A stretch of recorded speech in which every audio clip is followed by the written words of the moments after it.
Hey, Motorman here. If you're not familiar with this channel, I'm a motor officer and a motor officer instructor, now retired. And of course, I'm the maker of the Ride Like a Pro video that teaches the police motor officer techniques to the average rider. And every day, I've got over 1,200 videos on YouTube, I get asked the same thing over and over again, plus I get emailed the same question. They say, I had one of these bikes, a Sportster or fill in the blank, any small or mid-sized motorcycle, and I was fine on that bike, and then I got one of these, and this bike is a bear. I feel like I'm driving a truck. I can't make a U-turn. I can't do anything. It feels like it wants to tip over all the time. Well, today we're going to talk about why that is and how to get over that. And before we go any further, I want you to know we still have this deal. Shortcuts to riding like a pro. This will teach you the motor officer techniques the easiest way possible, as well as surviving the mean streets. 2 for $20. It will be the best investment you ever make on your riding and your safety. So you got to call though to get this. It's on the website, but you're going to pay 10 bucks more. 2 for $20, $5 to mail it to you in the continental United States, and you cannot beat this. It will change your riding life forever. Now, come on, let's go for a ride. By the way, the phone number is 866-868-7433. I'm going to list that below here as well in case, for whatever reason, you didn't hear me. So come on, let's go for a ride. We're going to take the Sportster, and I'm going to tell you why you had no problem with this bike and you got serious problems with this one.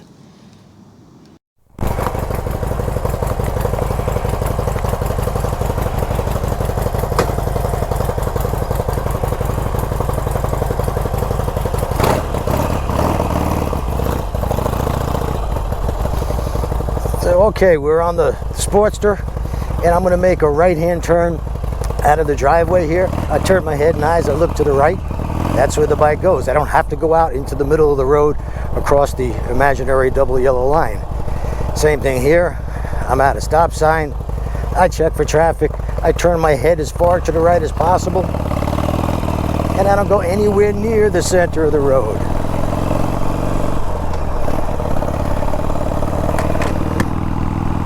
So you've got one of these bikes, a Sportster. Many people do, especially women. They think it's a girl's bike. I don't know what a girl's bike is, but that's what people say. Or you've got a 750 Honda, another very popular mid-sized bike, or any number of mid-sized motorcycles, and you think you're pretty good. You know, you're feeling okay. You can cruise down the road and come to a nice, easy stop. Well, you should be able to do that very first day riding. In fact, you should be able to do that on a boss horse. But if that's all you can do, is come to a nice easy stop, make great big wide bends without going across the double yellow line, and then you get yourself a 900-pound motorcycle or a Road King, 850 pounds, or a Goldwing or anything like that, and then all of a sudden you realize that you can't muscle that bike around, because yeah, that's what you've been doing on the smaller bike. You were able, if you needed to make a U-turn, you were able to easily duck walk the motorcycles through the U-turn. That ain't riding, folks, or at least that's not knowing how to ride. That's using your instincts, and when it comes to riding skillfully, your instincts are wrong. The facts are, if you're good on the mid-sized motorcycle, when I say good, I mean you know the proper techniques. You know how to lean, turn, and swerve. You know how to stop quickly using both brakes. And you can do it consistently.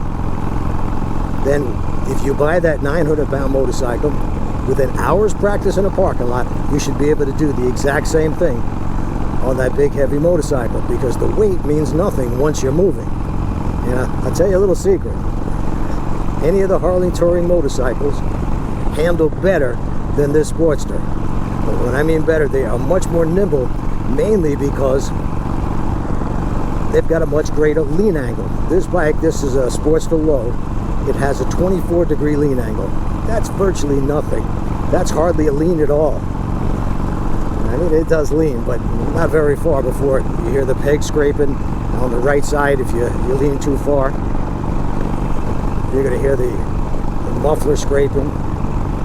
Whereas on the Harley touring bikes and many other touring bikes, you've got a 30 to 32 degree lean angle.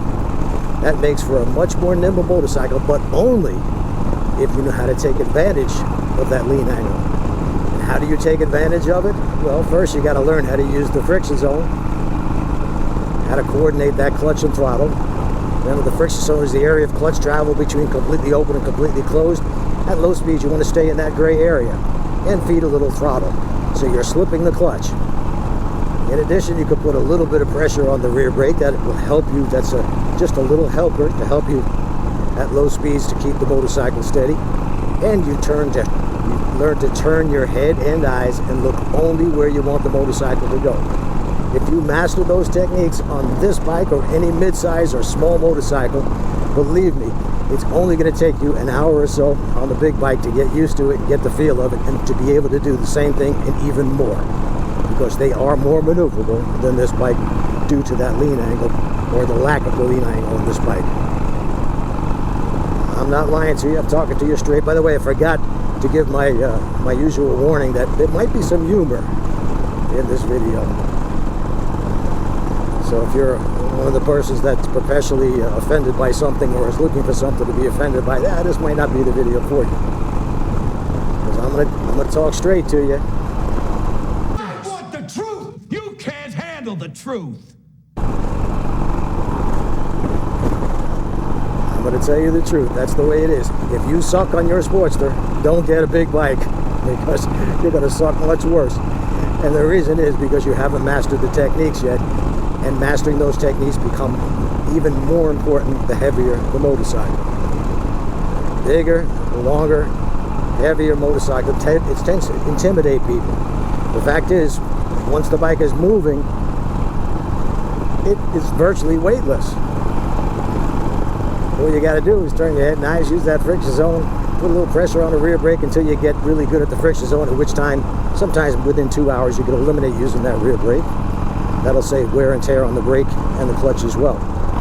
So learn the techniques on the little bike or the mid-size bike, and then you can get the bigger bike, spend a little bit of time practicing, and you won't be afraid of that bike anymore. You'll be able to handle it just like a child's toy.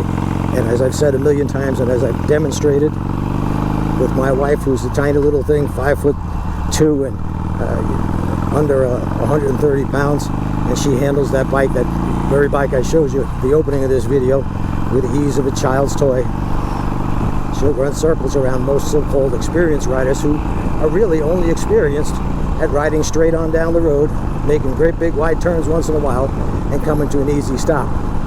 The leaning, turning, and swerving part comes in very handy when you have to avoid something, whether it be an animal running across the road, a car that violates you right away, any number of things. If you learn these techniques, and you learn them at low speeds in a parking lot where there's nothing in your way, it's all about avoiding obstacles in the parking lot. If you can't avoid rubber cones in a parking lot, the chances of you avoiding a vehicle turning left in front of you at 40 or 50 miles an hour are virtually non-existent. So, as I said in the very beginning, if you're not familiar with these techniques, get my Shortcuts to Riding Like a Pro video and Surviving the Mean Streets. The shortcuts will give you the techniques in a particular order. Very important to follow that order. You should be able to learn these techniques and become really good on a bike like this in about 2 or 3 hours at most. Surviving the Mean Streets will show you real-world situations, why you did particular exercises, and in no time at all, you'll be able to ride any motorcycle you want. So I hope you enjoyed this. So that's it. Take a look at this video. You'll see exactly what I'm talking about.